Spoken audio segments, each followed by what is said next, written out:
निकाह करना मेरे हुजूर की सुन्नत है।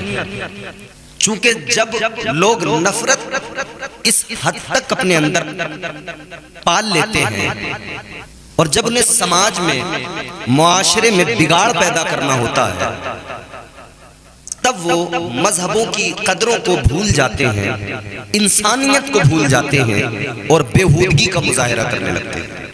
हाल ही में एक मामला सामने आया, मैं उस पर कोई तफसीली गुफ्तगू करना भी नहीं चाहता। किसी शख्स ने, किसी गैर मुस्लिम ने किसी सांसद को सोशल मीडिया पर, चूंकि भौंकना बड़ा आसान हो गया है, अपने घर में बैठ के बस एक वीडियो बनाना होता है और उसे पोस्ट करना होता है, उसने भौंक दिया कि मैं निकाह करना चाहता हूं। उसे परवाह नहीं कि इस एक वीडियो से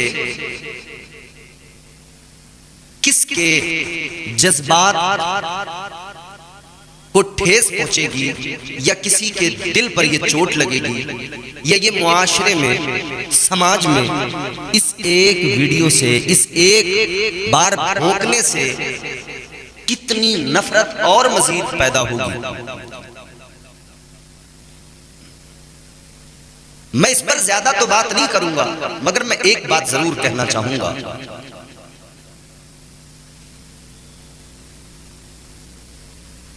एक दौर ऐसा भी था इसी मुल्क के अंदर कि जब इज्जतों का ख्याल किया जाता था, अपने मजहबों पर कायम रहकर दूसरों की इज्जत नफ्स का ख्याल किया जाता था। वो लोग भी जमाने में मौजूद थे, वो लोग भी इस मुल्क के अंदर मौजूद थे, और अक्सरियत उन लोगों की थी जो दूसरों की इज्जत नफ्स का ख्याल किया करते थे। और ये भी याद रख लेना, अगर खुद को इज्जत चाहिए तो दूसरों की इज्जत करना पड़ेगी। जो दूसरों की इज्जत नहीं करता वो खुद भी जलील हो जाता है, रुसवा हो जाता है। किसी भौंकने वाले ने भौंका, वो समझने लगा मैं बड़ा मशहूर हो जाऊंगा, मगर वो ये भूल गया जिसे तू मशहूर होना समझता है, दर हकीकत वो तेरे गले में लानत का तौक है। तू भूल गया कि जमाने की नजर में तू इब्लीस बन जाएगा, दुनिया तुझ पे लानो तान करेगी, दुनिया तुझे बुरा भला कहेगी और कह रही है यकीनन कार्रवाइयां होंगी, FIR होंगी, जो कुछ भी होगा होगा। मगर मैं मजहबों की कदरों की बात कर रहा हूं, मैं मज़ाहिब की तालीमात की बात कर रहा हूं। इस्लाम की तालीमात, हिंदू मजहब की तालीमात। हिंदू मजहब भी ये तालीम हरगिज नहीं देता कि किसी की इज्जत को उछाला जाए। इस्लाम भी ये इजाजत हरगिज नहीं देता कि किसी की इज्जत को उछाला जाए। इस्लाम भी कहता है दूसरों की इज्जतों का ख्याल रखो, पासो लिहाज रखो। बेटी किसी भी मजहब की हो बेटी हुआ करती है, बहन किसी भी मजहब की मानने वाली हो बहन हुआ करती है, औरत किसी भी मजहब की हो औरत हुआ करती है। उसकी इज्जत का ख्याल रखना जरूरी है, उसकी इज्जत का पासो लिहाज रखना जरूरी है।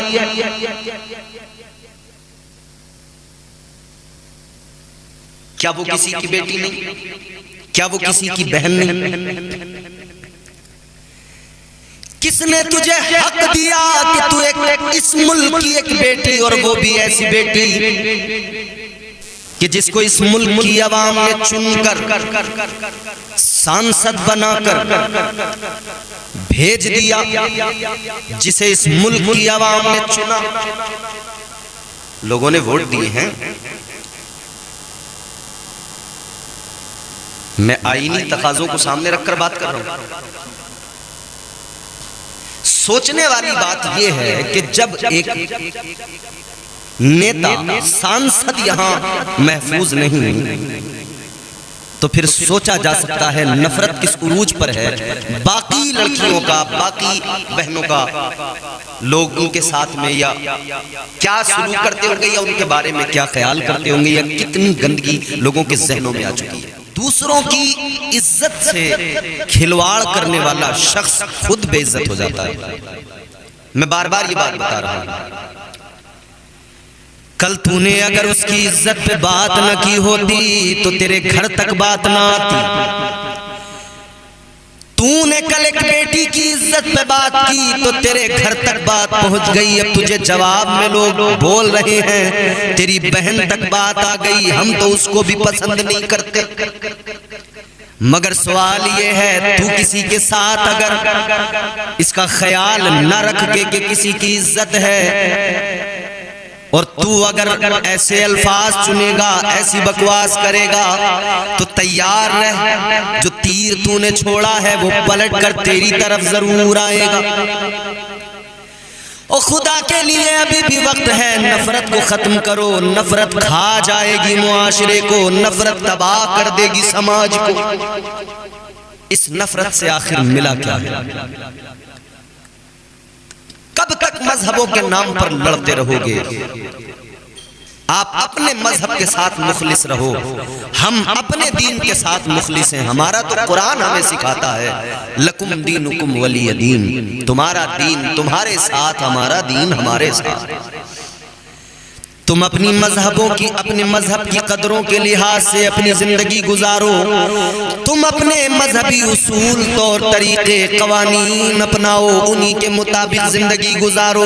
मगर इस मुल्क में हमें भी आज़ादी है, हम भी अपने मजहबी तौर तरीकों पर जिंदगी गुजारे।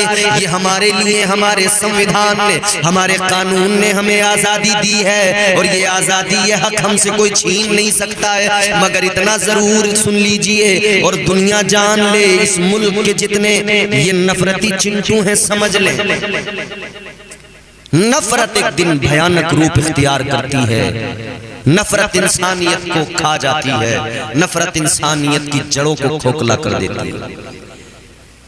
इंसान बन नहीं पाए, धार्मिक इंसान बनने की बात करने लगे।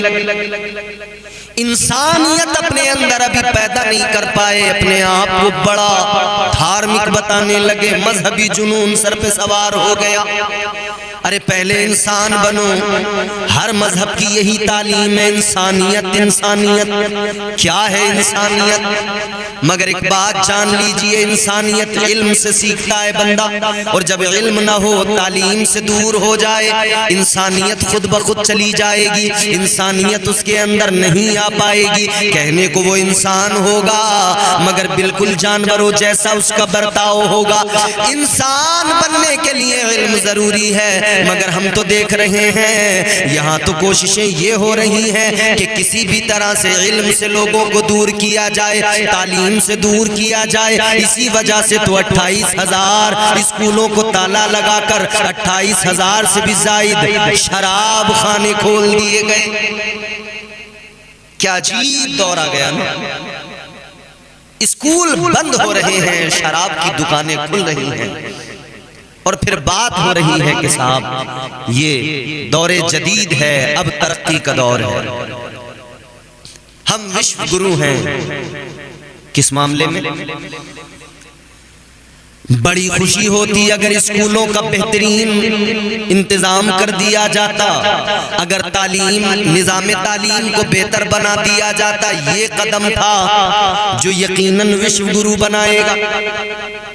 हम चाहते हैं हम विश्व गुरु बन जाएं, मगर शराब खाने खोलकर नहीं बनेंगे। शराब खाने खोलकर हम दरिंदों को पैदा करेंगे, और स्कूल कॉलेज खोलकर हम इंसानियत का सबक पढ़ाएंगे। मुल्क की आवाम फैसला करे, आपको अपने बच्चों में इंसानियत चाहिए या अपने बच्चों के अंदर दरिंदगी चाहिए। आप देख रहे हैं दिन ब दिन मुल्क के हालात कैसे होते जा रहे हैं। दिन ब दिन मुल्क के हालात बिगड़ते जा रहे हैं, नाजुक होते जा रहे हैं। लड़ाई झगड़े, फितना फसाद, खूंरेज़ी, कितने रेप हो रहे हैं, क्राइम रेट बढ़ रहा है, उस पर तवज्जो नहीं।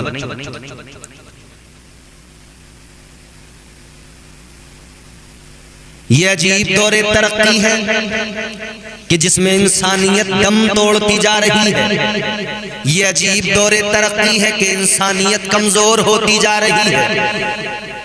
ऐ लोगों, अगर इंसानियत तुम्हें समझ में नहीं आ रही हो तो मजहब इस्लाम को पढ़कर देख लो, पैगंबर इस्लाम की जिंदगी को पढ़कर देख लो, मुस्तफा जाने रहमत वाली कायनात ताजदार मदीना की जिंदगी को पढ़कर देख लो।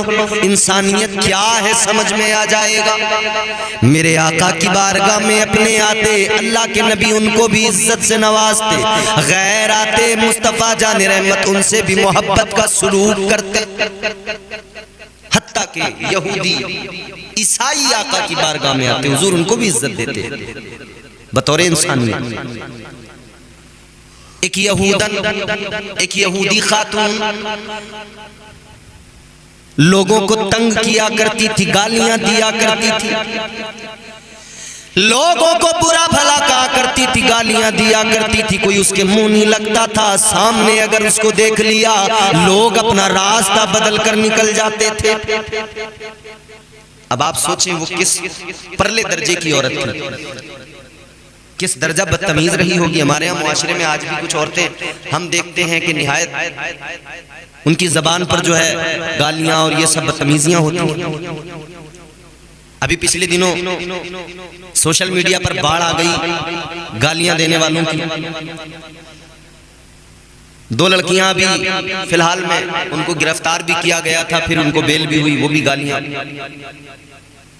कितने लड़के हैं जो वीडियोस बना रहे हैं, गालियां गालियां गालियां उनके अंदर। हुकूमत कोई रोक टोक नहीं करती कि भैया आखिर हो क्या रहा है। फिल्मों में गालियां, ड्रामों में गालियां, सोशल मीडिया पर गालियां। अच्छा रोके कौन? खुद हमारे यहाँ के नेता गालियां दे रहे हैं, कौन रोके? अभी पिछले दिनों एक और ट्रेंड चला,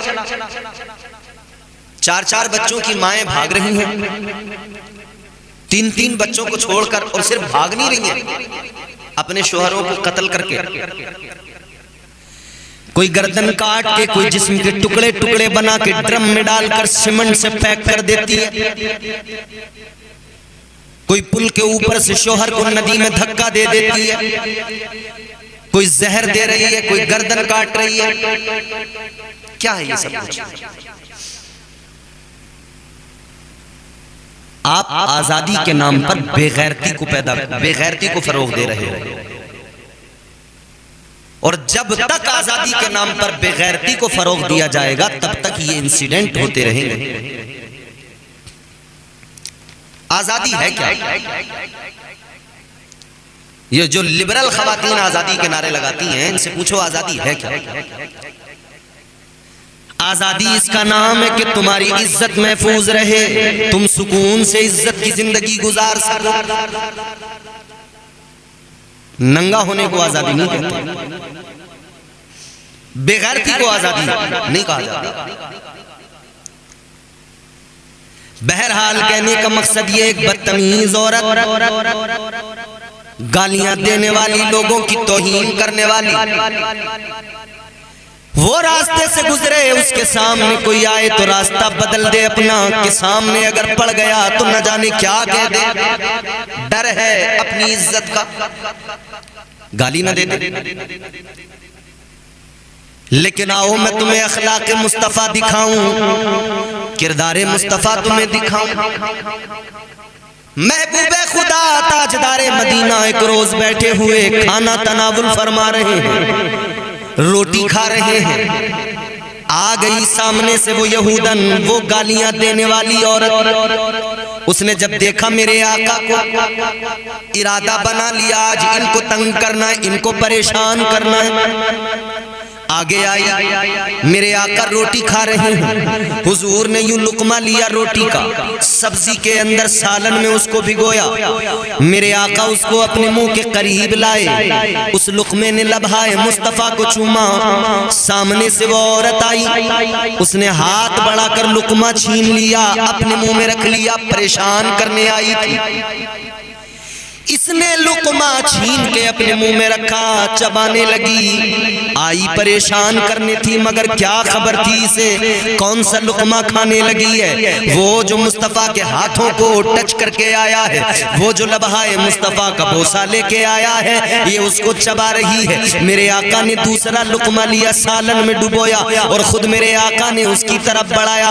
मेरे आका ने फरमाया, अगर तुझे भूख लगी है तो बैठ जा, ले मैं तुझे रोटी देता हूँ, रोटी खा ले। इधर तो मेरे आका का किरदार है और उधर वो लुकमा जो नबी के हाथों से लगकर लबहाए मुस्तफा से लगकर आया, इसने उसको चबाया, हलक से उतरा।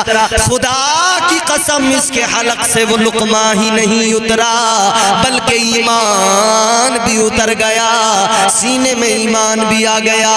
इसने आका के किरदार को देखा तो रोने लगी, कहने लगी, आज तक बड़े लोगों को तंग किया, परेशान किया, लोग रास्ते बदलते थे या बुरा भला कह के निकल जाते थे, लेकिन आपका किरदार सबसे आला। मैंने एक लुकमा छीना, आपने दूसरा पेश कर दिया। रोटी खिलाने की बात करने लगे, कहने लगी, आपसे बढ़कर साहिबे अखलाक दुनिया में कोई नहीं है। कहती है, आपसे बढ़कर अखलाक का पैकर कोई नहीं है। हुजूर कलमा पढ़ा दीजिए, अब मैं आपकी गुलाम बनना चाहती हूँ। अब मैं ये गालियां, ये लोगों को तंग करना, ये सब छोड़कर सच्चे दिल से तौबा करके इस्लाम को अपनाना चाहती हूँ। मेरे आका ने फिर उसको कलमा पढ़ाया है। ये किरदार मुस्तफ़ा है, ये अखलाक का मुस्तफ़ा है। आओ मेरे अजीजों, कुरान मजीद पढ़ो। अल्लाह ताला ने फरमाया, व इन्नका लअला खुलुकिन अज़ीम।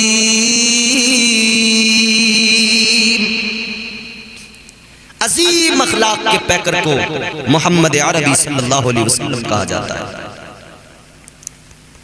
सैयदा आयशा सिद्दीका रज़ी अल्लाह ताला अन्हा उम्मुल मोमिनीन आप फरमाती हैं, सवाल किया गया, हुजूर का अखलाक कैसा, क्या है हुजूर का अखलाक? फरमाती हैं, काना खुल्कुहुल कुरान। हुजूर का अखलाक कुरान मजीद है। मेरे आका का अखलाक कुरान मजीद है। ये अखलाक इस्लाम सिखाता है, ये अखलाक इस्लाम की तालीम सिखाता है, ये अखलाक किरदार मुस्तफ़ा से मिलता है, ये अखलाक नबी की जिंदगी से मिलता है। कहां गया लोगों का अखलाक? क्यों इस दर्जा बेगैरती मुआशरे में पैदा हो गई? जिधर देखिए नफरत, जिधर देखिए बेगैरती, जिधर देखिए बेहयाई। अजीब जमाना आ गया। लोग इसको दौरे तरक्की कह रहे हैं। ये दौरे तरक्की नहीं है, ये दौरे बर्बादी है। इस दौरे बर्बादी में अखलाक बर्बाद हुआ, किरदार बर्बाद हुआ, इंसानियत बर्बाद हुई। आप इसे दौरे तरक्की कैसे कह सकते हैं? इंसान वैशी दरिंदा बन गया। अरब के जाहिल हुजूर की आमद से पहले बेटी को मनहूस समझते थे। आज भी कितने जाहिल हैं जो बेटी को मनहूस समझ रहे हैं। उन जाहिलों में इन जाहिलों में क्या फर्क? मैं तो कहता हूं ये और बड़े जाहिल हैं। उन जाहिलों का मामला ये है कि हजरत ईसा अलैहिस्सलाम के बाद मेरे नबी की विलादत तक 500 साल का जमाना कोई नबी नहीं आया, कोई पैगंबर नहीं आया, कोई हादी नहीं आया। 500 साल का जमाना ऐसा गुजरा, कोई बताने वाला नहीं था, कोई सिखाने वाला नहीं था। लेकिन आज बताने वाले मौजूद, सिखाने वाले मौजूद, पढ़ाने वाले मौजूद, लेकिन लोग फिर भी वही जहालत को अपनाएं, उसी जहालत को अपनाएं, तो फिर ये तो उन जाहिलों से बड़े जाहिल हुए। मेरे आका जब दुनिया में तशरीफ लाए, मेरे आका ने जिहालत का खात्मा किया। आका इल्म की रोशनी लेकर आए। मेरे हुजूर ने फरमाया इल्म हासिल करो चाहे तुम्हें चीन जाना पड़े। हुजूर ने चीन का ही लफ्ज क्यों इस्तेमाल किया, मुल्क चीन का ही नाम क्यों लिया? वजह यह थी कि चीन बहुत दूरी पर था, रास्ता बहुत पेचीदा था। अरब से, हिजाज से चीन का रास्ता, दरमियान में रेगिस्तान है, दरमियान में पहाड़ हैं, दरमियान में जंगलात हैं, इतना खतरनाक रास्ता है। तो हुजूर ने इल्म की अहमियत को गोया यूं बयान फरमाया कि इल्म हासिल करो चाहे तुम्हें चीन जाना पड़े। यानी इतनी भी अगर दुश्वारियां और मुश्किलें हो, इल्म हासिल करना फिर भी तुम पर जरूरी है। मगर अब जब इल्म से दूरी हो जाए, स्कूल बंद करके शराब खाने खोले जाएं, तो मुआशरे में बताइए इंसानियत जन्म लेगी, इंसानियत फरोग पाएगी या जिहालत फरोग पाएगी? इंसानियत को अगर जो सिसक रही है आज इंसानियत, उसे अगर मजबूती देना है तो एक बेहतरीन निजाम की जरूरत है। और अगर वो निजाम बनाने में दुश्वारी आती हो तो इस्लाम को पढ़ लो। इस्लामिक विद्वान मौजूद हैं, इस्लामिक स्कॉलर्स मौजूद हैं, उनको बुलाओ, समझो इस्लाम में कैसे हद जारी की जाती है, उसके अकॉर्डिंग कानून बनाओ। फिर देखो मुल्क में इनकलाब आएगा, फिर देखो विश्व गुरु हम जरूर बन जाएंगे। याद रखना इल्म जरूरी है, इल्म नहीं होगा तो जिहालत को दूसरी कोई चीज काट नहीं सकती। बल्कि मैंने यूं कहा, ये जिहालत के अंधेरों को मिटा देता है, इल्म इंसान को इंसान बना देता है। जिंदगी इतने सलीके से गुजारी जाए जैसे चादर कोई कांटों से उतारी जाए। परवरदिगारे आलम खालिक़े कायनात रब्बे लम यज़ल व ला यज़ाल का एहसान है। अल्लाह ताला ने जिंदगी अता फरमाई, सांसों का चलना बताता है। अल्लाह ताला हम पर कितना करीम, कितना रहम फरमाने वाला, किस दर्जा अल्लाह का प्यार। याद रखना अजीजा ने गिरामी उल कद्र परवरदिगारे आलम खालिक़े कायनात। इसका डिले बंद करना भैया, ये झं झं झं झं झं जो हो रही है बंद करो, सीधा सीधा करो। हेलो हेलो, ये टाइमिंग बढ़ाओ डिले की। हेलो हेलो हेलो, टाइमिंग जो है ना इसकी वो स्लो करो उसे। हेलो हेलो हेलो हेलो, हाँ हेलो, ठीक है। अब जरा मोहब्बत से बोलें सुभान अल्लाह। सुभान अल्लाह। समझ में आ रही बात आपको?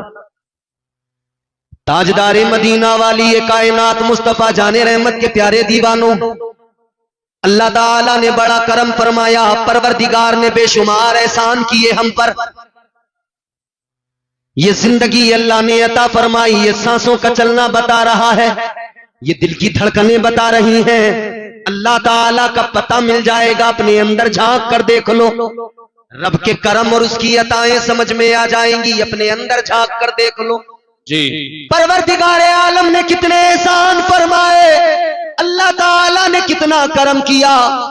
अल्लाह ताला ने कुरान मजीद में बंदों को मिजाज दिया, फरमाया वफी अनफुसिकुम अफला तुबसिरून।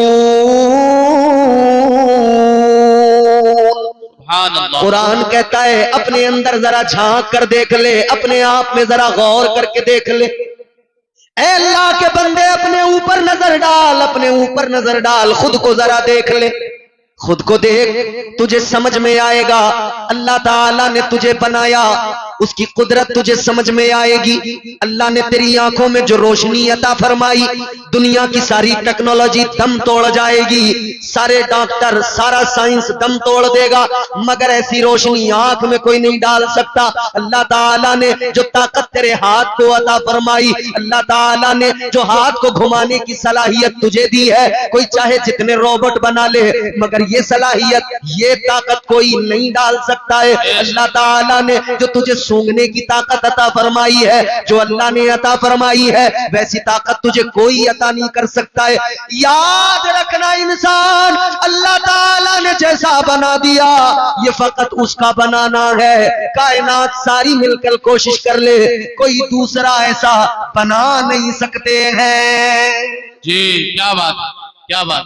मजा नहीं आ रहा माइक में आपकी, न जाने की, शायद या तो मैं माइकों पर नहीं बोलता, ऐसा भी हो सकता है, मुझे तजुर्बा ना हो माइकों का। जोर से बोलें सुभान अल्लाह। सुभान अल्लाह। अजीजाने गिरामीउल कद्र वो हमारा परवरदिगार है, वो खालिक कायनात, उसकी शान क्या सुनो।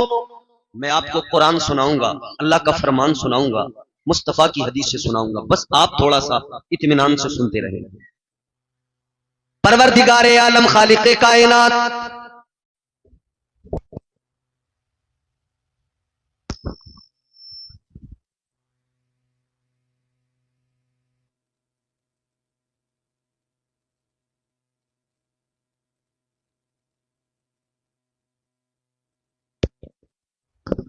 हेलो हेलो, अल्लाह फजल फरमाए। परवरदिगार इनके माइक में अब जो लगा है, इसमें भी पहले वाले में भी अल्लाह बरकत अता फरमाए।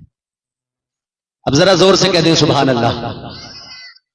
अल्लाह की शान पहले जरा सी आपको मैं बताऊं, फिर अपने उन्वान पर आपको लेकर चलूंगा।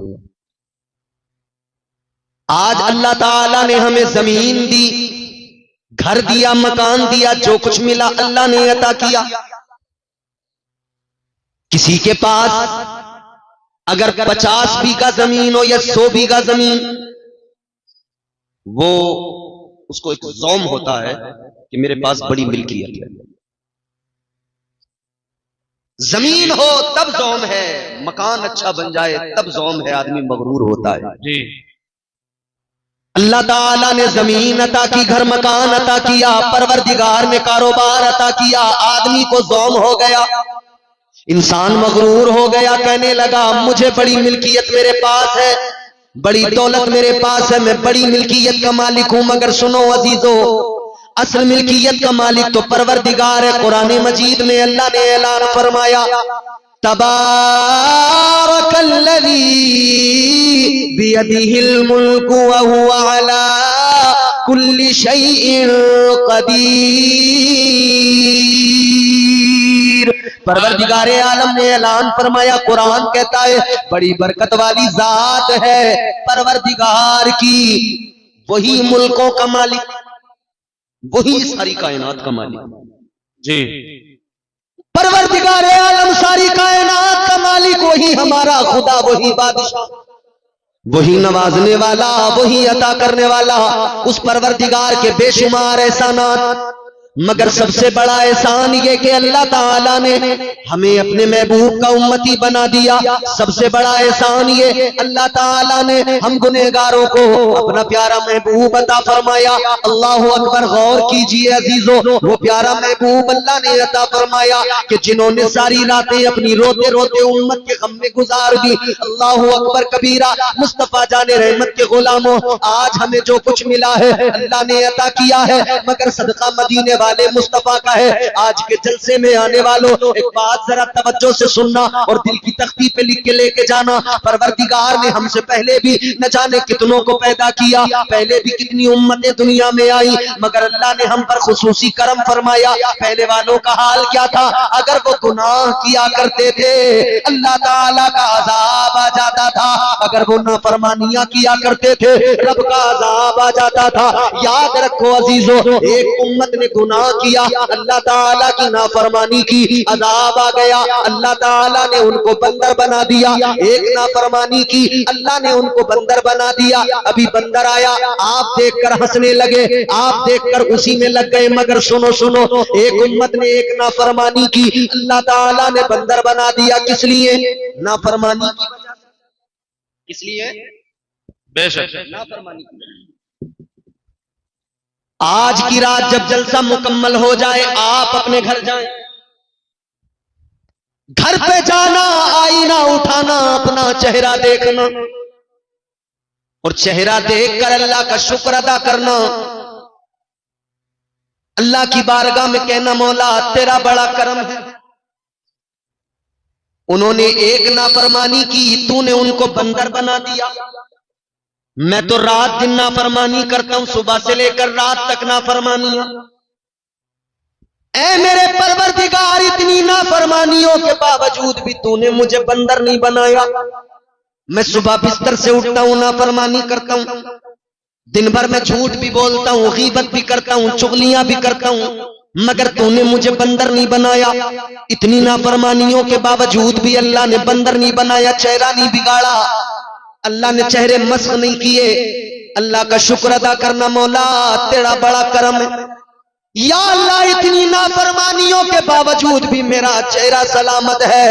और एक बात और याद रखना, अल्लाह ताला का शुक्र अदा करना और इसको अपना कमाल न समझ लेना, अपनी इबादतों का कमाल न समझ लेना। ये न समझ लेना कि मेरे सजदों ने मुझे बचाया है, ये न समझ लेना कि मेरी इबादतों ने मुझे बचाया है। याद रखना, अगर अजाब नहीं आता तो ये हमारे आपके सजदों का कमाल नहीं है, ये मदीने वाले मुस्तफा का कमाल है। नारे तकबीर, नारे रिसालत, मसलके आला हजरत उलमाए अहले सुन्नत जिंदाबाद। सुभान अल्लाह। ये हमारे सजदों का कमाल नहीं, मुस्तफा का कमाल है। ये मुस्तफा का सदका है जो अल्लाह का अजाब नहीं आता। इस्लाम के मानने वालों, आज हम सारी दुनिया को कहते तो हैं, बताते तो हैं, फख्र के साथ हाथ उठा के हम कहते तो हैं, इस्लाम सबसे अच्छा मजहब, इस्लाम सबसे प्यारा मजहब, लेकिन जब अमल की बात आए तो हमारा हाल ये, हम इस मजहब मुहज्जब के उसूलों ज़वाबित को अपनाने को तैयार नहीं, इस्लाम के उसूलों पर अमल करने को तैयार नहीं। इस मजहब ने हम पर जो चीजें नाफिज की, मुस्तफा जाने रहमत के फरामीन के जरिए जो पैगामात हम तक पहुंचे, क्या है इस्लाम? इस्लाम यही है, आप ईमान लाने के बाद शरीयत मुस्तफा पर अमल करें। अल्लाह ताला ने नमाज फर्ज फरमाई, 5 वक्त की आपका काम, हमारा काम कि हम 5 वक्त बाजमात नमाज अदा करें। अल्लाह ताला ने प्यारे मुस्तफा ताजदारे मदीना के जरिए जो अहकामात हम तक पहुंचाए, हमारी जिम्मेदारी हम अमल करें। इस्लाम कहता है झूठ बोलना हराम है, हमारी जिम्मेदारी हम झूठ से परहेज करें।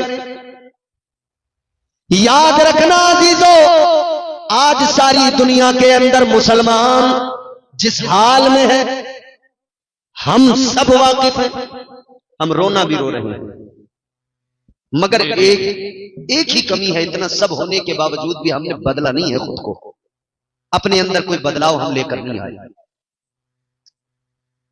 काश हम देखते कि दुनिया में आज जो हमारी हालत है उसका जिम्मेदार कौन है? हम खुद हैं।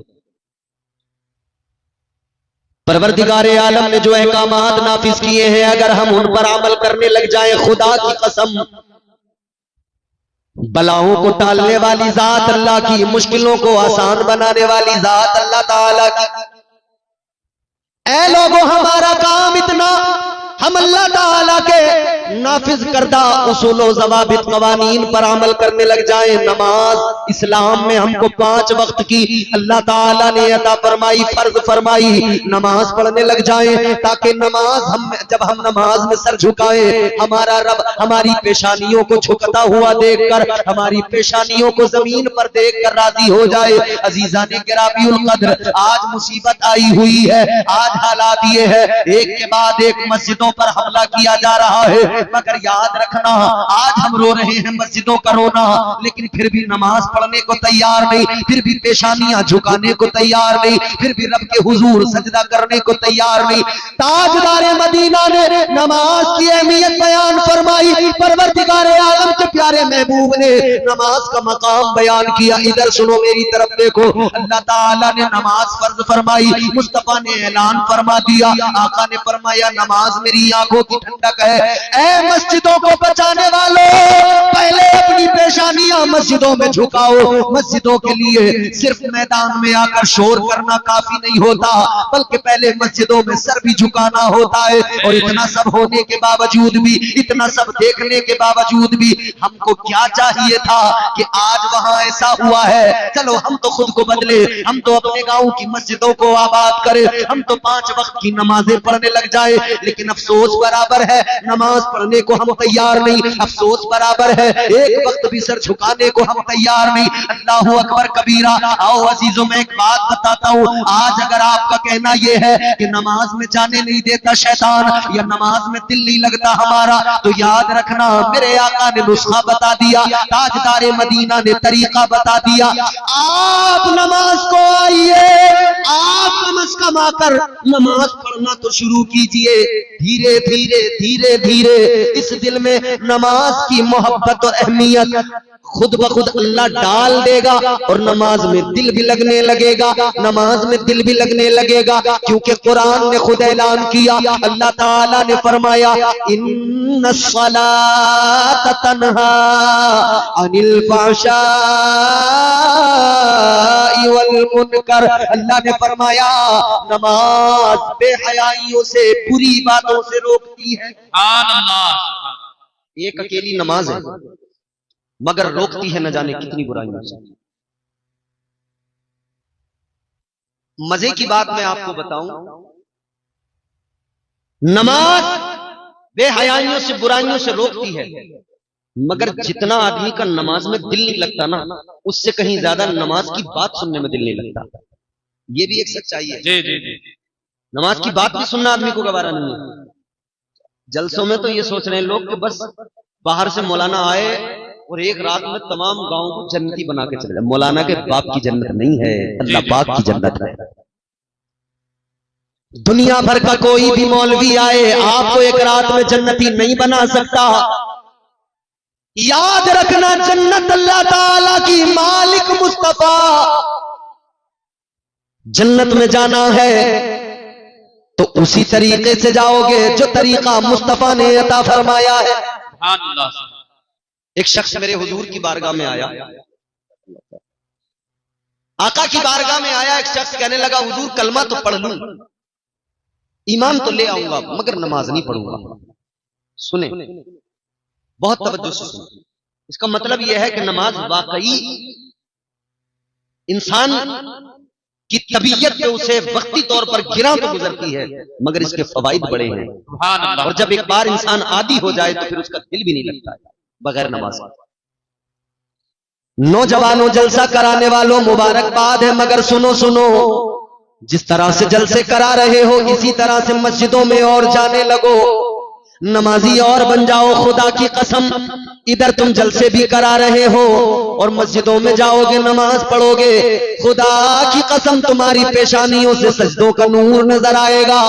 सारी दुनिया जब नौजवान को, इस नमाजी को देखेगी, इसका खौफ दुनिया पे ऐसा होगा कोई आंख मिलाने वाला नहीं होगा। वो जिन्होंने दुनिया को फतह किया, वो जिन्होंने दुनिया पे इस्लाम का परचम लहराया, वो बेनमाजी नहीं थे, सब नमाजी थे। सुभान अल्लाह, सुभान अल्लाह, सुभान अल्लाह। बहुत जिन्होंने कैसर और किसरा को फतह किया था, जिन्होंने रोम की हुकूमत का तख्ता पलट दिया था, वो बेनमाजी नहीं थे, सब नमाजी थे। हम तो चैनो सुकून की जिंदगी गुजार रहे हैं फिर भी नमाज नहीं पढ़ते। उन्होंने तो तलवारों के साये में नमाजें अदा की, हम तो बड़े मजे की जिंदगी गुजार रहे हैं, गोश्त से रोटी खा रहे हैं, बिरयानियां खा के नमाज नहीं पढ़ रहे।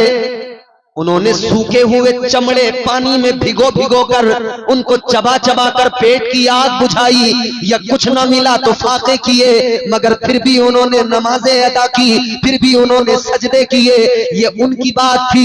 आज हम चाहते तो ये है दुनिया को फतह कर ले, मगर एक वक्त नमाज पढ़ने को तैयार नहीं। इरादा तो ये है कि हम सारी दुनिया को फतह कर ले, मगर नमाज एक वक्त की पढ़ने को तैयार नहीं। एक शख्स हुजूर की बारगाह में आया, कहने लगा हुजूर कलमा तो मैं पढ़ लूंगा मगर नमाज नहीं पढ़ूंगा, ईमान तो ले आऊंगा मगर नमाज नहीं पढ़ूंगा। आका ने फरमाया अच्छा नमाज नहीं पढ़ोगे? कहा नहीं पढ़ूंगा। तो हुजूर ने पता क्या फरमाया? हुजूर ने फरमाया चलो एक काम करो, तुम कलमा पढ़ो, बस 40 दिन नमाज पढ़ लो, उसके बाद में तुम्हारी मर्जी, मत पढ़ो। बोलो ना सुभान अल्लाह, जोर से बोलो। कितने दिन? आका ने फरमाया बस 40 दिन नमाज पढ़ लो, बस 40 दिन पढ़ लो। ताजदारे मदीना वाली ये कायनात मुस्तफा जाने रहमत ने फरमाया 40 दिन नमाज पढ़ लो, फिर तुम्हारी मर्जी, मत पढ़ना। इतना सुना तो कहने लगा चलो इतना तो कर ही लूंगा, 40 दिन में क्या है, पढ़ लूंगा। मुस्तफा जाने रहमत ने कलमा पढ़ाया, उसने कलमा पढ़ा, ईमान ले आया, कलमा पढ़ लिया, 40 दिन नमाजें पढ़ने को राजी हो गया, कहने लगा पढ़ लूंगा। पहला दिन 5 वक्त बाजमात नमाज अदा की। नबी के सहाबा से कहने लगा देखो तुम्हें सारी जिंदगी पढ़ना है, मुझे बस 40 दिन। कहते आज पहला दिन है, आज के बाद में 39 दिन रह जाएंगे। दूसरा दिन आया, इसने नमाजें पढ़ी, कहता है अब 38 दिन रह गए। दिन गिनता रहा, नमाजें पढ़ता रहा, दिन गिनता रहा, नमाजें पढ़ता रहा। जब वक्त गुजरता गया, वक्त गुजरता गया, दिन कम होते गए। जब 39 दिन होने को आए, सबसे कह रहा था अब बस देखो मेरी छुट्टी होने वाली है, तुम पढ़ते रहना सारी जिंदगी भर नमाजें, मेरा काम खत्म, 40 दिन हो जाएंगे, छुट्टी।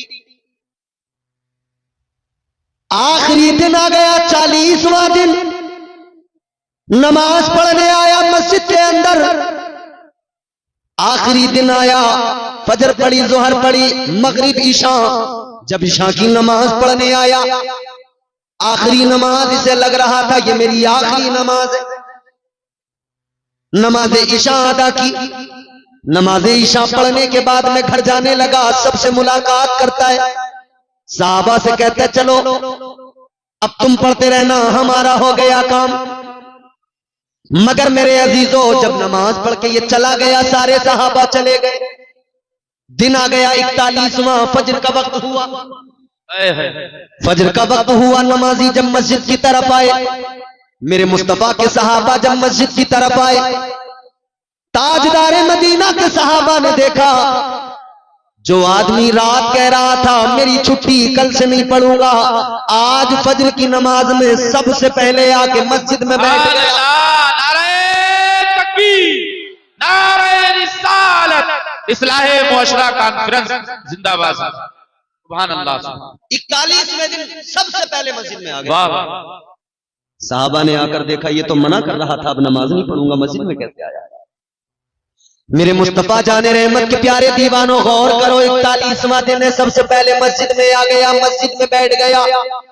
नमाज के लिए जब सबसे पहले आया, देखा तो साहबा ने मालूम किया तू तो रात तक कहता था अब नमाज नहीं पढ़ूंगा, रात तक कहता था सुबह से मेरी छुट्टी, क्या हुआ जो तू नमाज पढ़ने मस्जिद में सुबह सुबह चला आया, सबसे पहले फजर की नमाज में आ गया? कहने लगा रात तक तो मैं भी यही सोच रहा था, अब मुझे नमाज पढ़ने की जरूरत नहीं है, अब मेरा काम हो गया, वादे के मुताबिक 40 दिन मैंने नमाज पढ़ ली, अब मुझे नमाज पढ़ने की जरूरत नहीं, अब मुझे सजदे करने की जरूरत नहीं, अब मुझे बंदगी की जरूरत नहीं। कहने लगा मगर जब मैं रात जाकर बिस्तर पे सोया, जब मैं रात जाकर बिस्तर पे लेटा, कहता है मुझे सारी रात नींद नींद नहीं आई, करवटें बदलता रहा। मेरे दिल में एक हलचल सी पैदा हो गई। मेरा दिल मुझसे कहने लगा तू नमाज पढ़ने नहीं जाएगा, वो नमाज जो नबी की आंखों की ठंडक है। मेरा दिल मुझसे कहने लगा तू नमाज पढ़ने नहीं जाएगा, वो नमाज जिस नमाज में तेरी तबीयत को शादगी मिलती है, तेरी तबीयत को आराम मिलता है, तेरे दिल को सुकून मिलता है। कहता है सारी रात मैं बिस्तर पे करवटें बदलता रहा, सारी रात नींद नहीं आई। सारी रात करवटें बदलने के बाद में इस नतीजे पे पहुंचा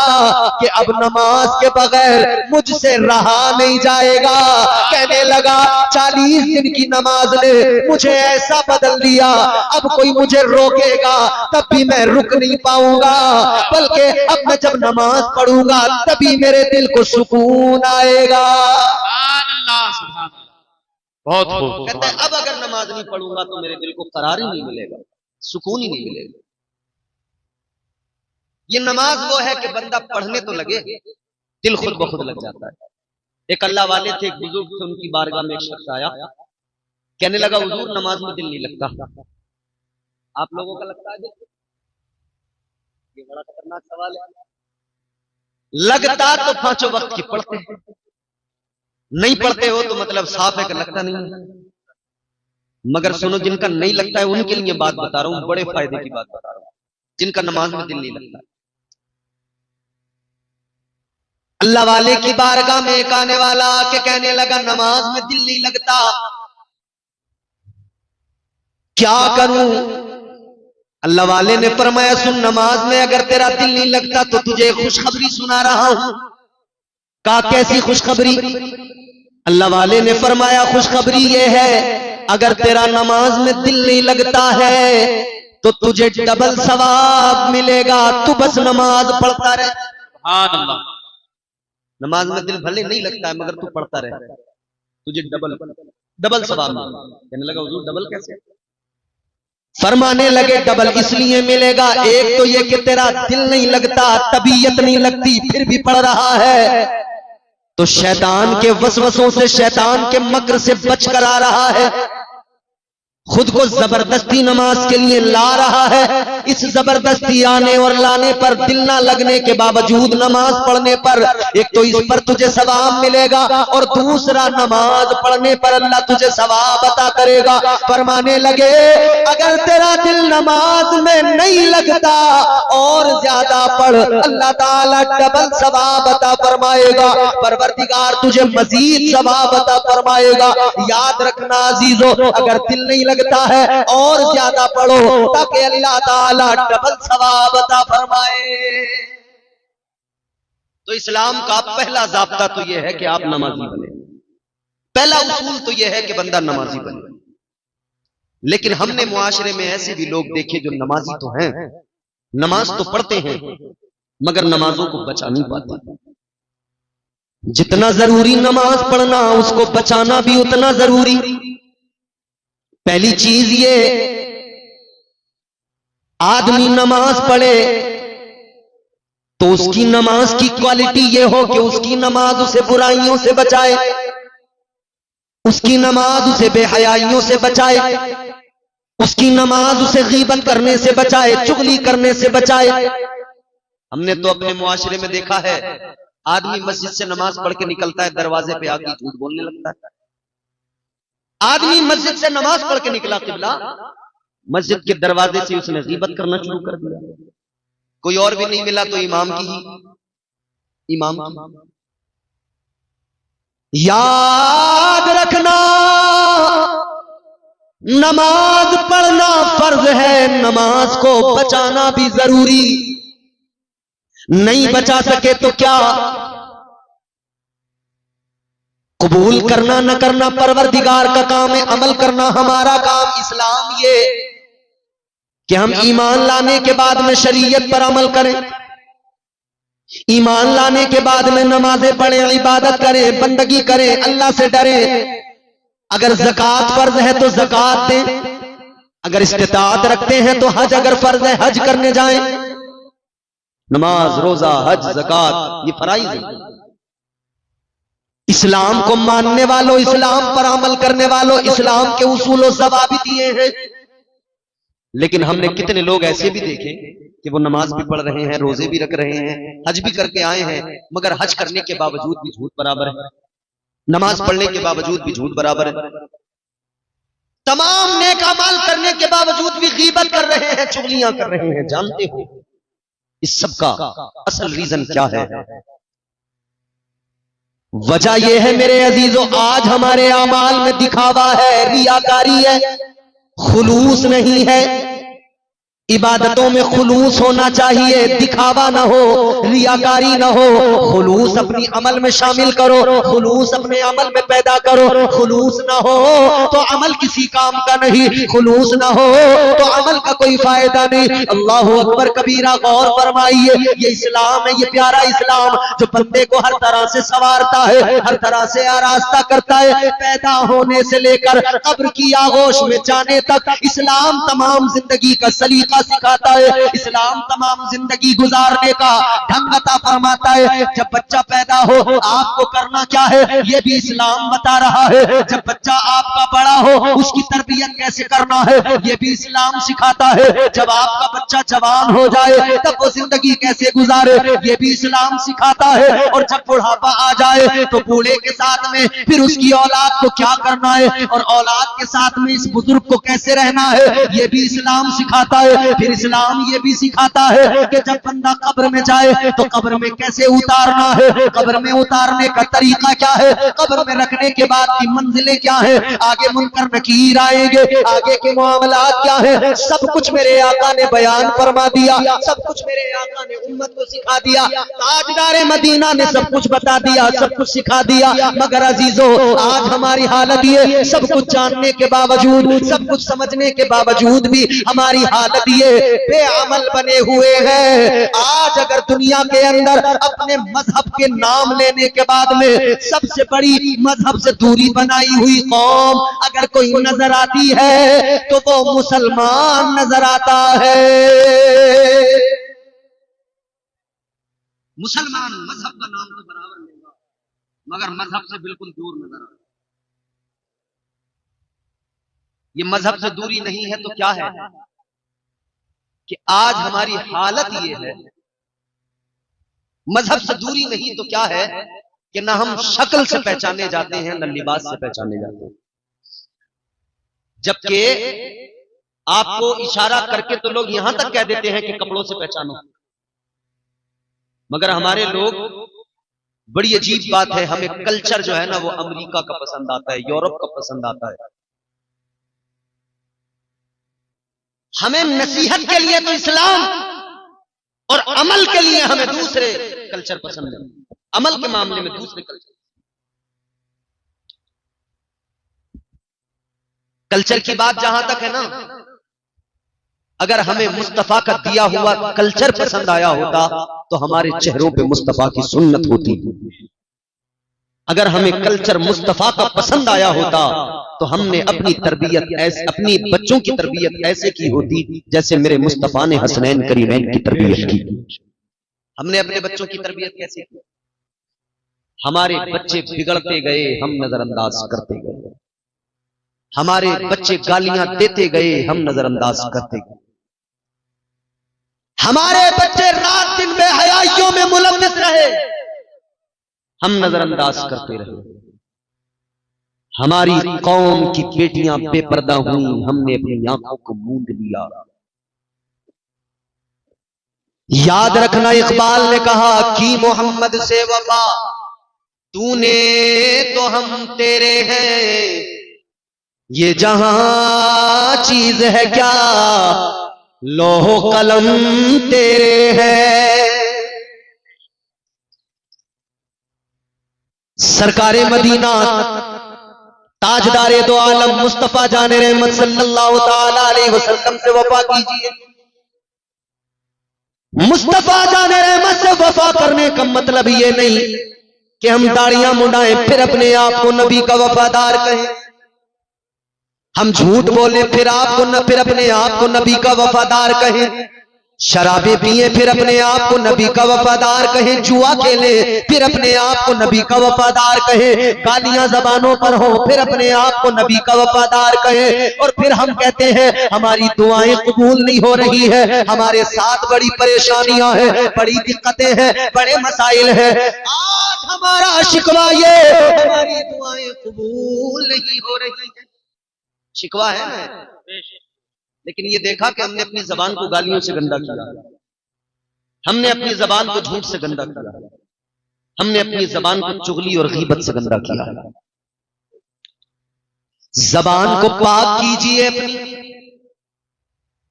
झूठ गीबत चुगली बदकारियों से बचिए, फिर दुआ मांगिए, फिर देखिए अल्लाह ताला दुआ कबूल करता है या नहीं करता है। हम एक तरफ दुआ कर रहे हैं, या अल्लाह कोई उमर जैसा आदिल भेज दे। मुसलमानों की हालत बड़ी नाजुक है। हम दुआ कर रहे हैं, या अल्लाह कोई सलाहुद्दीन अय्यूबी पैदा कर दे। शेखपुरा वालों एक जुमला सुनो, बेपर्दा औरतों की गोद में सलाहुद्दीन अय्यूबी पैदा नहीं होते। बेपर्दा और आवारा मिजाज औरतों की आगोश में उमर जैसा आदिल पैदा नहीं होता, हुसैन जैसा शहीद आजम पैदा नहीं होता। उसके लिए माँ हजरत फातिमा जैसी चाहिए, उसके लिए माँ वो चाहिए जो पाक दामन हो, पाकीज़ा हो, जो रातों को जागकर सजदे करने वाली, अपने रब को मनाने वाली हो। माँ भी ऐसी चाहिए, तब वो पैदा होंगे। आज हमारी माएं जैसी हमारी मुआशरे की औरतें वैसे बच्चे। जब औरतें नाच रही हैं तो बच्चा भी पैदा होती नाच रहा। जब औरतों की जबान अच्छी नहीं, गालियां हैं जबान पर, तो पैदा होने के बाद जैसे उसने बोलना सीखा, सबसे पहले उसने भी साथ साथ ये सीखा। जहां अम्मा अब्बा ये चीज ये अल्फाज सीखे तो अम्मा अब्बा को गालियां देते सुना तो फिर उसने भी गालियां सीख ली। छोटे छोटे बच्चे क्या आपने देखा नहीं, इन्हें कहां से कहीं से कोई, आप बच्चे को कलमा नमाज सिखाएं, इमाम के पास भेजें, तब जाकर सीखता है। गालियां सिखाने के लिए आपने किसी ट्रेनिंग सेंटर में भेजा, किसी स्कूल में भेजा? बताइए, किसी स्कूल में भेजा कि यहां पे गालियां सीखेगा? नहीं ना, खुद सीखा। कैसे सीखा? जब उसके सामने बार बार गालियां दी जा रही थी, वो खुद ब खुद सीख गया। इसी तरह से अगर उसके सामने बार बार कुरान पढ़ा जाता, वो खुद ब खुद कुरान पढ़ने वाला बन जाता। अगर उसके सामने उसकी मां नमाज पढ़ती, बाप नमाज पढ़ता, वो देखता, उसकी आंखें बार बार उस मंजर को देखती, वो भी मुसल्ला बिछा के नमाज पढ़ने वाला नमाज बन जाता। हम बच्चों को जो कहते हैं ना कि हमारे साथ नौजवान बिगड़ गए, नौजवान बिगड़ गए, नौजवान नहीं बिगड़े, पहले हमारे बुढ़े बिगड़े तब नौजवान बिगड़े। बुरा ना माने मेरी बात, पहले हमारे बुजुर्ग बिगड़े तब नौजवान बिगड़े, क्योंकि इन बुजुर्गों ने जब इनके सामने गालियां दी, ये कभी बच्चे थे, ये बचपन से जब बड़ों की गालियां सुनते आए तो इनकी जबानों पर भी गालियां आ गई। जब बड़ों से इन्होंने बचपन से देखा कि हमारे जो बड़े थे आज बुजुर्ग हुए हैं, कल जब हमने इन्हें देखा था ये डांस करते थे, तो फिर नौजवान भी वही सीखा है डांस करना। कल जो करते देखा था आज का नौजवान वही कर रहा है। याद रखना मेरे अजीजों, जिम्मेदारी हमारी है, हम कैसे तरबियत करते हैं अपने बच्चों की, जिम्मेदारी हमारी है। जैसे हमने जरूरी समझा है कि बच्चे के लिए जमीन खरीदना है, जैसे हमने जरूरी समझा है बच्चों के लिए मकान बनाना है, जैसे हमने जरूरी समझा है बच्चों की शादियां करना है, जैसे हमने जरूरी समझा है बच्चों के लिए अच्छे इंतजाम करने हैं, जैसे हमने जरूरी समझा है इन सारी चीजों को, वैसे ही काश हमने जरूरी समझा होता कि बच्चों की तरबियत अच्छा करना है, हमने समझा होता अपने बच्चों को काबिल बनाना है, हमने समझा होता बच्चों को बुरे माहौल से बचाना है, बच्चों को गंदे माहौल से बचाना है, हमने अपने ऊपर लाज़िम कर लिया होता हम अपने बच्चों को कुरान का कारी बनाएंगे, हम अपने बच्चे को दीन का इल्म देंगे, हम अपने बच्चे को मुस्तफा की शरीयत से वाकिफ कराएंगे, ताकि हमारा बच्चा कल बड़ा होकर डांसर न बने, बल्कि ये मुस्तफा का आशिक बने, और ये झूमे तो किसी दुनिया के बेहया और बदतमीज किसी सिंगर के गाने पे नहीं, बल्कि ये झूमे तो मुस्तफा की नातों को सुनकर झूमता नजर आए, मुस्तफा जाने रहमत के नगमे सुनकर झूमता नजर आए, और कुरान की आयतों को सुनकर झूमता नजर आए। नारे तकबीर, नारे रिसालत, मसलके आला हजरत मौलाना इम्तियाज साहब क़िबला, नाराए तकबीर। तरबियत करना हमारी जिम्मेदारी, ईमानदारी के साथ खुद फैसला करें। बात को खत्म करते हैं। एक बात और मैं आपको बताऊं, मैं किसी की बुराई, किसी के बारे में कुछ बोलना नहीं चाहता कभी भी। मैं चाहता हूं सब मुझसे खुश रहें, मगर माजरत के साथ एक बात जरूर कहता हूं, होता है कभी कभी वैसे तो गड़बड़ हो ही जाती है, लेकिन फिर भी शायद मैं ये तो नहीं कहता कि साहब सब कुछ अच्छा ही है, मगर एक चीज जरूर आपकी मेरी मनपसंद नहीं थी, वो ये माइक था आपका, जिसने मुझे पूरी बोलने ही नहीं दिया। मैं आप माइक की बुराई नहीं कर रहा, मशीन अच्छी है, शायद कि आज की सेटिंग आपसे नहीं हो पाई हो, वल्लाहु आलम, लेकिन हाँ बोलने नहीं दिया माइक में।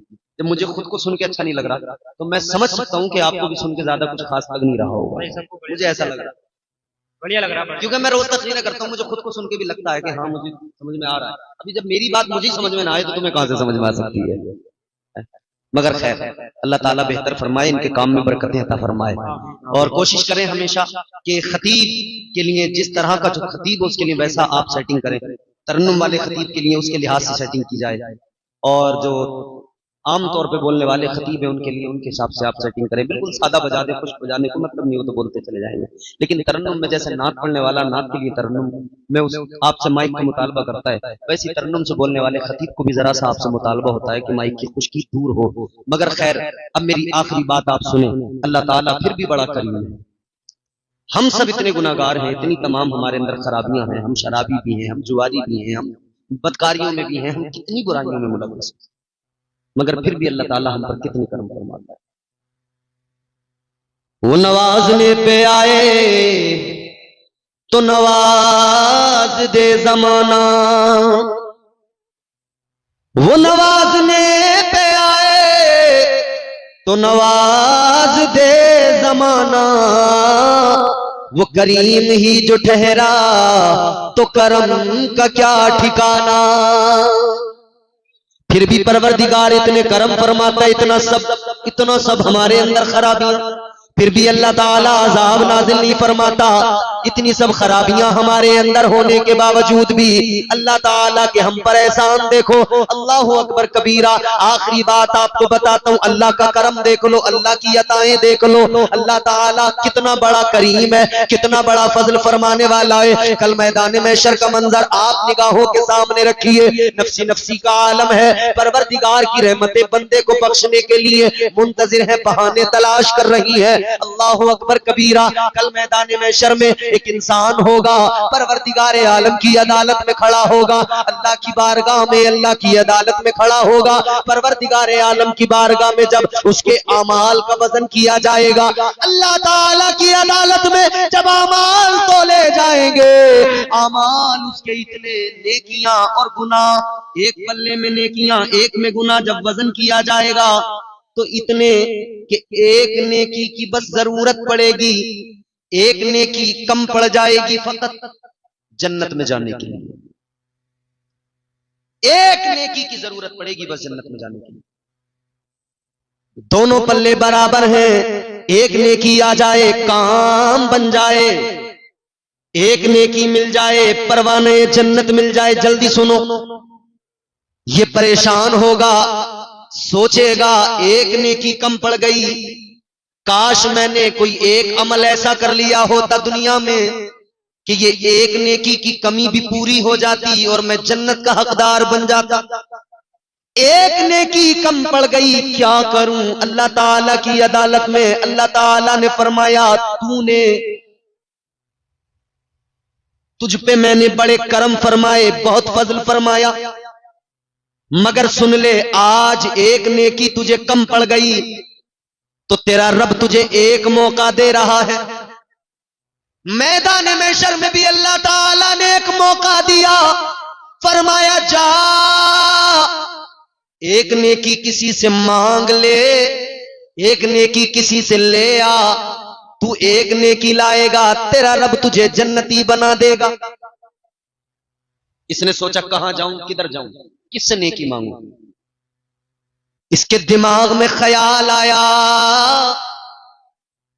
सोचने लगा एक जात ऐसी है जिसने मुझे बहुत प्यार किया, एक जात ऐसी है जिसने मुझे बड़ी मोहब्बतों से नवाजा है हमेशा, जिसकी ममता की आगोश में मैं परवान चढ़ा। ख्याल आया वो मेरी माँ है, चलो अपनी माँ के पास जाऊं, माँ से जाकर एक नेकी मांगू। मेरी माँ मुझसे बड़ी मोहब्बत करने वाली हस्ती, एक नेकी अगर मेरी माँ ने मुझे दे दी मेरा काम बन जाएगा, जन्नत में चला जाऊंगा। ताजदारे मदीना के गुलामों, ये माँ के पास आया, अपनी माँ से आके कहने लगा मेरी माँ एक नेकी की जरूरत है, एक नेकी मुझे दे दे। माँ ने कहा बेटा ये दुनिया नहीं है, ये महशर का मैदान है। माँ ने कहा बेटा ये दुनिया नहीं है, तेरे लिए दुनिया में मैंने बहुत कुछ किया, इतना किया कि अपनी जिंदगी भूल गई तेरी जिंदगी बनाने की खातिर। खुद को मैंने फरामोश कर दिया तेरी परवरिश की खातिर। कहती है बेटा उधर जो करना था सब कर दिया, इधर मुझसे कोई उम्मीद न लगा, वापस चला जा।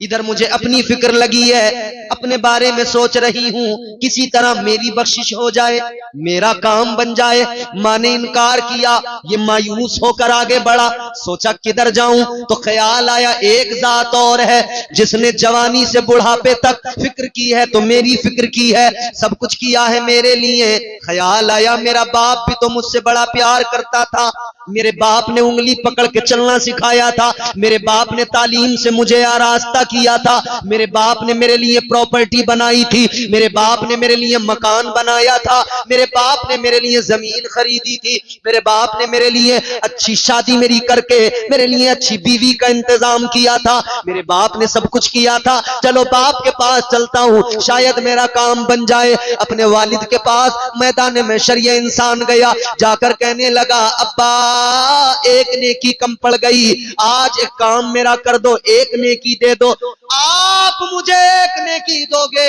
अल्लाह मुझे परवाने जन्नत अता फरमा देगा। इसने एक नेकी मांगी, मगर सुनो बाप ने भी इनकार कर दिया, जा चला जा, मुझे अपनी फिक्र है। माँ ने मना कर दिया, बाप ने मना कर दिया, भाई के पास गया उसने मना किया, बहन ने मना किया, रिश्तेदारों ने मना किया।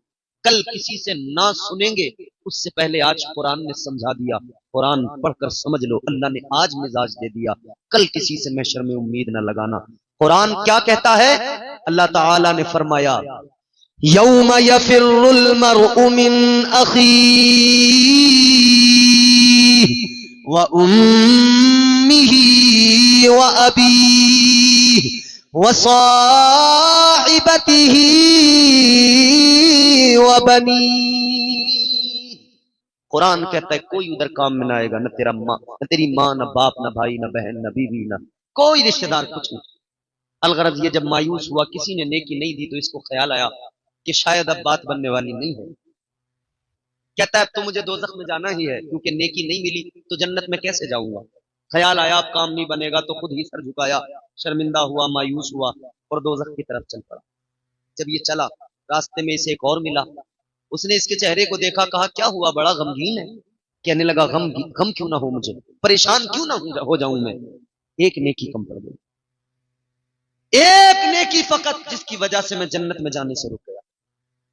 उसने कहा एक कम पड़ी है ना, इसका मतलब नेकियां तो इतनी हैं तेरे पास कि एक और हो तो तू जन्नत में चला जाए, हैं तेरे पास नेकियां, बस एक कम पड़ी है। वो कहने लगा तू इतना मायूस है, मेरी हालत देख, मेरे पास क्या है, सिर्फ गुनाह, सिर्फ गुनाह, कोई नेकी ही नहीं है।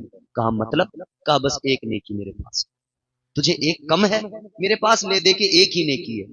कहने लगा चल तू बड़ा मायूस है, एक नेकी से मैं तो जन्नत में जाने वाला हूं नहीं, मगर तेरा काम जरूर बन जाएगा, तू तो जरूर जन्नत में चला जाएगा। कहने लगा मेरा तो एक नेकी से काम नहीं बनने वाला, तू एक नेकी मेरी ले जा, जा तू मायूस ना हो, जन्नत में चला जा। ये बड़ा खुश हुआ, नेकी ली, अल्लाह की अदालत में आया, मीजान पर लाकर नेकी को रखा, नेकी रखी तो इसका पल्ला भारी हो गया। अल्लाह ने फरमाया तू नेकी ले आया, अब तुझे जन्नत का हकदार बनाया जा रहा है, जा जन्नत में चला जा। आखिरी जुमले सुनो और इसी पर आप इस जुमले को अपने दिल दिमाग में महफूज कर लो। रब की रहमतें बहाने तलाश करती हैं, मगर पहले जरा अपना मुहासबा कर लो। मगर अल्लाह ताला कितना बड़ा करीम है ना, कितना बड़ा प्यार करने वाला, उससे ज्यादा कौन हमें मोहब्बत कर सकता है। इधर ये नेकी लेके आया, अल्लाह ने फरमाया तू जन्नत का हकदार चला जा। ये जन्नत की तरफ चला, अभी काम बना है, बड़ा खुश हुआ है, अब ये जन्नत की तरफ चला है। अल्लाह ताला ने फरमाया जरा रुक जा। डर गया, घबरा गया, जैसे तैसे काम बना, जा रहा हूं जन्नत में। अल्लाह ताला ने फिर रोक लिया, पता नहीं क्या होगा। परवरदिगारे आलम ने फरमाया जाते जाते एक बात बता कर जा, ये जो नेकी तू लेकर आया किसने तुझे दी, कहां से लेकर आया? मैदान में शर्म नफ्सी नफ्सी का आलम है, मगर तुझे ऐसे माहौल में किसी ने नेकी दी है, कौन है वो, किसने दी, कहां से लाया? अब इसने सारा माजरा सुनाया, या अल्लाह फलां आदमी मिला उसने दी। अल्लाह ताला ने फरमाया एक काम कर, जन्नत में तो तू जाएगा, मगर जाने से पहले उसे जरा लेकर आ जिसने तुझे एक नेकी दी, उसे जरा बुला कर ला। ये दौड़ के गया, कहने लगा, उसको जाकर मिला, उससे जाकर कहने लगा चल तुझे रब की अदालत में जाना है, अल्लाह ने बुलाया है, चल परवरदिगारे आलम ने बुलाया है। इसने जैसे ही कहा वो साथ आया रब की अदालत में। परवरदिगार ने फरमाया तूने इसको नेकी दी, या अल्लाह मैंने दी। अल्लाह ताला ने फरमाया एक बात बता, मैदान महशर में कोई किसी के काम नहीं आ रहा है, सबको अपनी अपनी फिक्र लगी है, मगर तूने जो इसको नेकी दी वजह क्या, क्यों दी? कहने लगा या अल्लाह एक ही नेकी थी मेरे पास, मैंने सोचा मेरा तो कुछ नहीं होने वाला, चलो मेरी नेकी से यही जन्नत में चला जाए। परवरदिगार ने फरमाया मैदान महशर में तूने इसे एक नेकी देकर सखावत का मुजाहिरा किया, सखावत तूने दिखाई। अल्लाह ने फरमाया अब जरा ये बता सबसे बड़ा सखी कौन है, सबसे बड़ा सखी कौन? ये कहने लगा या अल्लाह सबसे बड़ा सखी तो तू है, तुझसे बड़ा सखी तो कोई नहीं। ऐ मेरे परवरदिगार तुझसे बड़ा कायनात में सखी कोई नहीं। अल्लाह ने फरमाया तो सुन ले, जब सबसे बड़ा सखी मुझे मानता है तो सुन ले, तेरी सखावत ये कि तूने एक नेकी देकर इसे जन्नती बनाया, और तेरे रब की सखावत ये कि तेरा रब तेरी इसी अदा पर तुझे जन्नती बना रहा है। वो नवाजने पे आए तो नवाज दे जमाना, वो करीम ही जो ठहरा तो करम का क्या ठिकाना। याद रखो अजीजो अल्लाह ताला बड़ा करीम है, मगर हमें चाहिए हम अपने रब के करीब हो, इस्लाम को पूरी तरह से अपनी जिंदगियों में दाखिल और शामिल करें, इस्लाम के उसूल और ज़वाबित पर अमल करें, इंशाअल्लाह ताला दुनिया भी संवर जाएगी।